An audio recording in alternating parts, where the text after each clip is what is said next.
everyone, welcome to my new apartment. If it's a little bit echoey, it's because I have very little furniture in here, as you can tell from the blank walls behind me. But today I am going to be talking about multitasking products.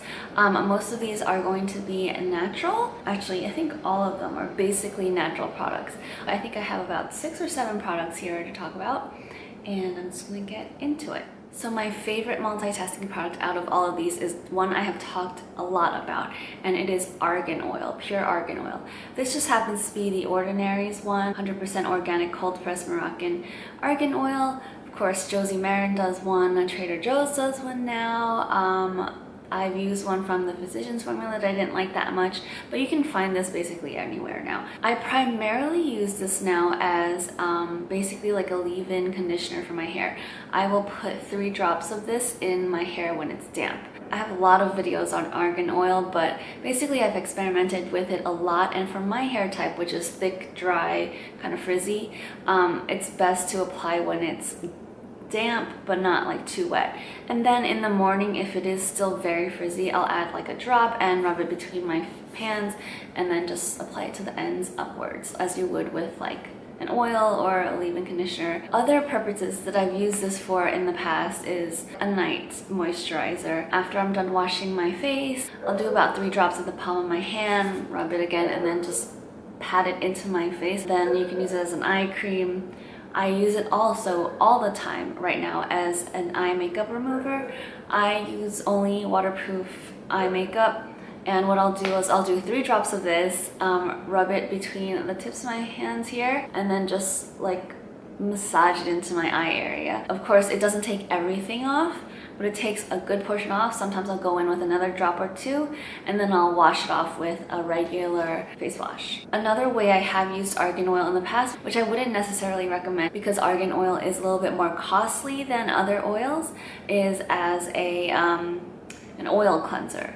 When I first started oil cleansing, I used straight oil. I didn't use like an oil cleanser that you can buy. I used argan oil. I have a video on it, which I will link to this video.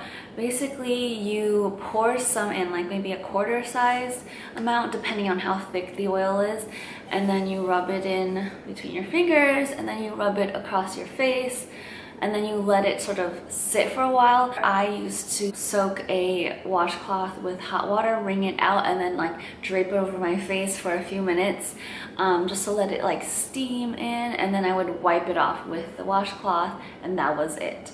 I didn't do a double cleanse just because I tend to have like a normal dry skin type, but for like oilier skin types or maybe combo skin types, probably you would want to go in with a double cleanse. A lot of these things you can do with other oil types depending on your skin type. Argan oil tends to be more like suitable for a lot of skin types. Olive oil is a little bit more rich, but it's cheaper, it's more easily accessible in the grocery store. Coconut oil, I personally find, is drying for my skin. It's kind of strange because it's so rich. I tried it out as an eye cream before, didn't like it, but I have used it definitely as an eye makeup remover. I do have one more oil over here that I briefly want to talk about, which is tea tree oil. Tea tree oil is very antifungal and antibacterial. I tend to use it in concoctions like if I'm doing a scalp mask or massage, I'll do a couple drops of tea tree oil into like coconut oil or olive oil and then massage it into my hair. It really helps with like antifungal stuff, so if you have like flakes or anything like that. And another main purpose that I use it for is spot cream or spot oil. I don't have an anti-acne cream that I use, just because I haven't found one that I really like. I've never used the Mario Badescu or drying lotion or any type of drying lotion. I have used calamine lotion directly on my spots. That didn't work that well. And then I've tried like the Neutrogena on the spot, Clearasil, Clean and Clear, is that what it's called? I've used all of those in the past, and I haven't found that they really do anything for me. I find that tea tree oil really works as well, if not better, than those. And tea tree oil is all natural. It's a liquid oil, so it's a little bit runnier than a cream, but I'll dab a little bit onto my pinky and then I'll apply it directly to the spots.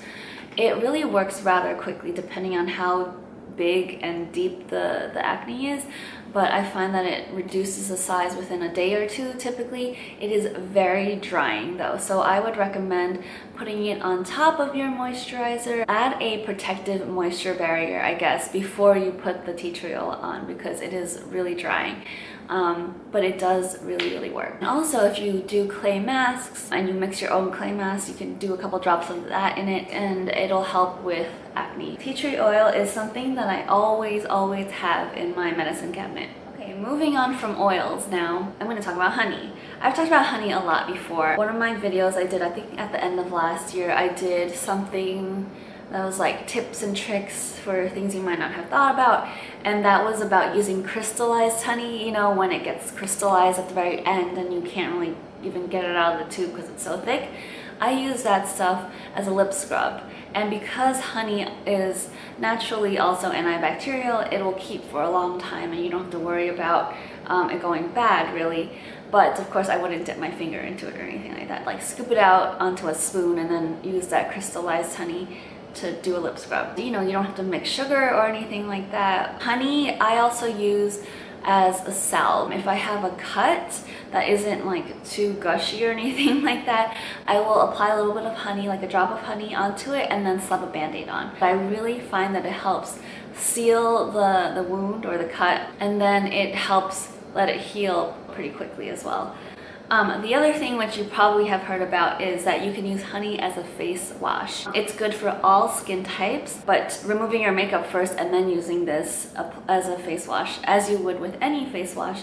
Use a half teaspoon of this and spread it onto a wet face or damp face, and then just massage it. Honey has a lot of great properties. You can leave it on for a little bit longer if you want to let your skin really soak in those properties. I've used honey as a face mask in the past. I've mixed it with yogurt.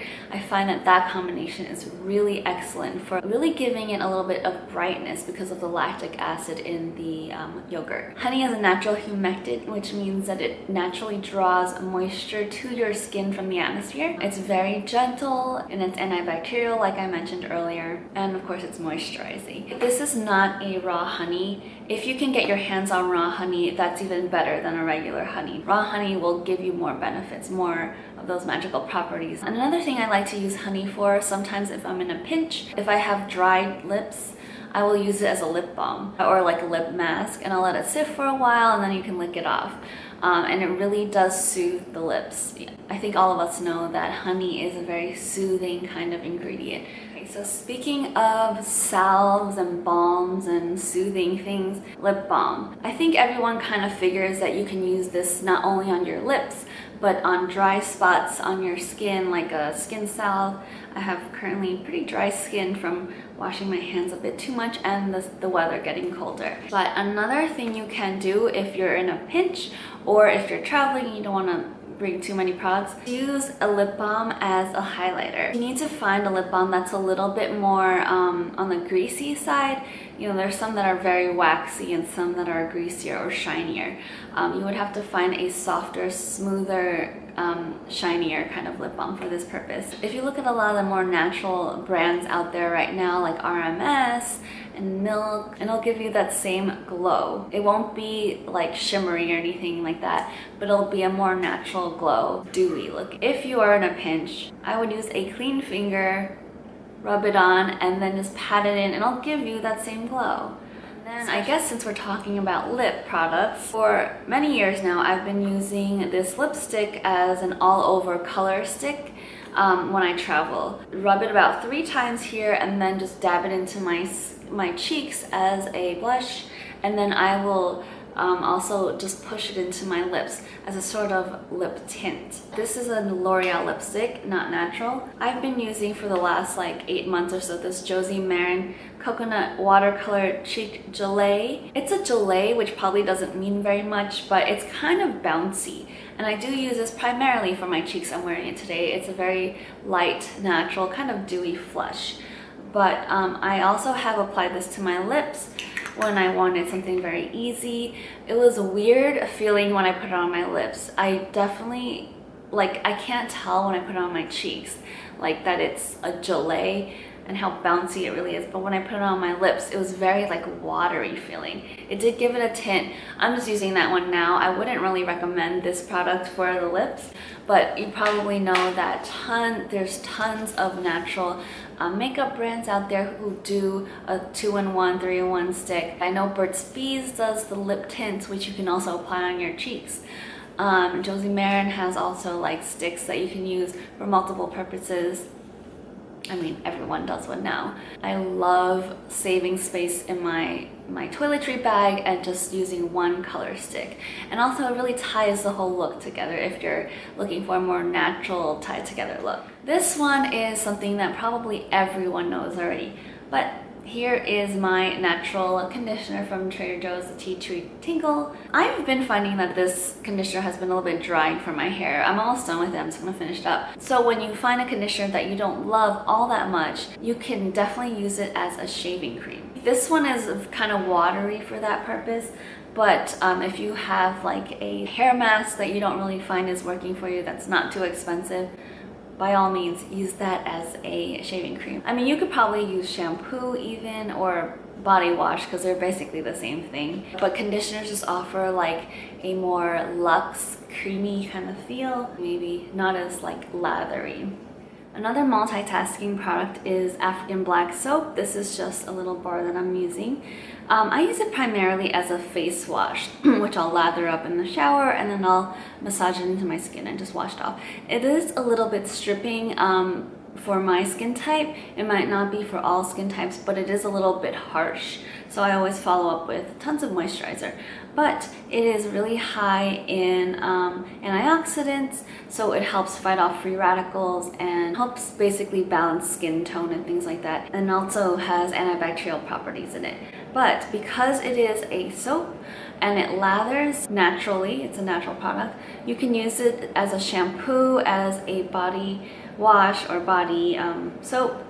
If you get one of these bars and you add water to it, you'll see it slowly disintegrate, and then you can turn it into a body wash. I have actually purchased the Alafia brand's, I think it was Alafia brand's liquid African Black Soap, and that's basically what it was.